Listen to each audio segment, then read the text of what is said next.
እንደ ሀገር የገጠመንን ፈተና ተሻግረን ዘላቂና በቀላሉ የማይፈርስ ድል ለማስመዝገብ ትዕግስት ያስፈልጋል፣ ትጋት ያስፈልጋል። ዳተኛ የሆኑ ሰዎች መትጋት ይኖርብናል። የምንቸኩል ሰዎች መታገስ ይኖርብናል። በቅብብል በትብብርና በድግግፍ በጋራ ማሸነፍ እንደሚቻል ሁላችን ማመን ለዚያም መገዛት ያስፈልጋል። በዓለም ላይ ዛሬ 6500 ገደማ ቋንቋዎች ይነገራሉ። 6500 ገደማ ቋንቋዎች ቢነገሩ በዓለም ላይ 195 ሀገራት ብቻ ነው ያሉት። 193ቱ ዩኤን የሚያውቃቸው፣ ሁለቱ ተጠባባቂ ወይም ኦብዘርቨር የሚባሉ ሆነው 195 ሀገራት አሉ። ለ6000 ቋንቋ 6000 ሀገር የለም።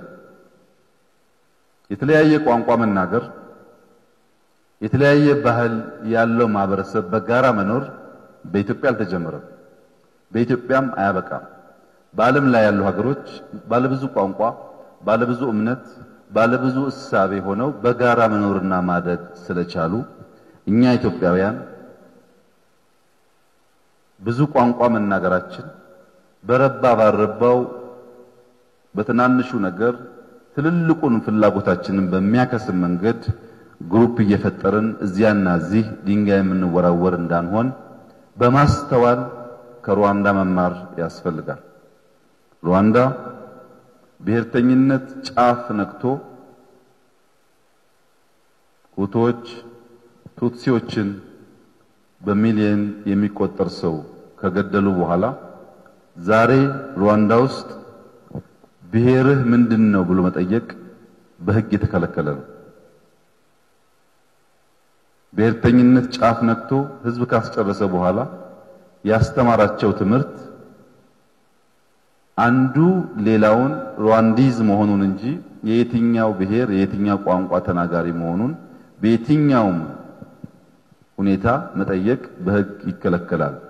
የፖለቲካ ፓርቲም በግልም በስራ ቅጥርም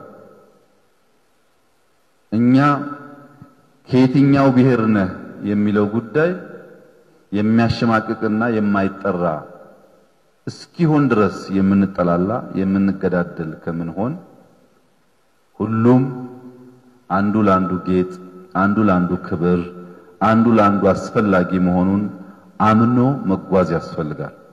ይህ ሲሆን ከ100 ሚሊዮን በላይ ኢትዮጵያውያን ሁሉም ይሄን ሐሳብ ይጋራሉ ማለት ግን አይደለም። ዛሬ በሩዋንዳ ውስጥ በጣም ብሔርተኛ የሚባሉ የሁቱ ተወላጆች ያን 1994 ተሳስተናል ይላሉ። 99% ተሳስተናል፣ ወንድሞቻችንን መግደል አልነበረብንም ይላል።